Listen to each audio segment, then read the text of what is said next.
just get everything rolling. It's been a good couple of days of practice. So, just soaking it all in, being a sponge, learning from, some of the people I talked to, some of the vets and stuff like that. But, I'm having a great time down here so far. And, I'm just excited to continue that. I know you're around rookies and people with similar experience, but like, what's maybe been the easiest thing so far, and what's been the hardest thing so far in these first couple days? I think definitely the hardest part's been just trying to absorb as much information as I can, playbook and, how to do the things the right way and go about it in a professional manner. But, I think at the same time, it's been the easiest part about it because, coming from Kansas, I've been used to that kind of pro style, type of approach to things and, learning the playbook and getting to the building early and stuff like that. Just, like I said before, just being a sponge, learning as much as I can from as many people as I can talk to.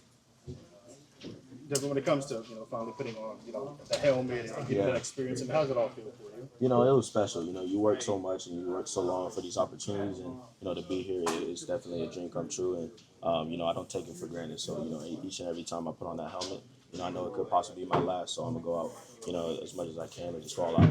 You mentioned talking to veterans. To it, but it's one step towards a longer journey towards it. But the idea of you being 1-on-1, 2 points with Alvin Kamara, how does that feel for you? Yeah, I mean, it's really cool. I haven't got the chance to speak to him yet, and that's all coming next week, when we integrate with all the veterans. So it's going to be cool just to learn from him.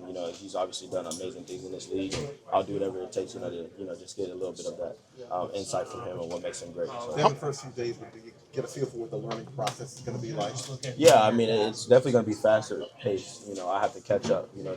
They've had a lot of time with the vets and the different playbooks and stuff like that. So I'm going to have to speed up and catch up and spend some extra time with Coach Thomas and just get the ball rolling, honestly. So definitely excited about this opportunity these next coming weeks.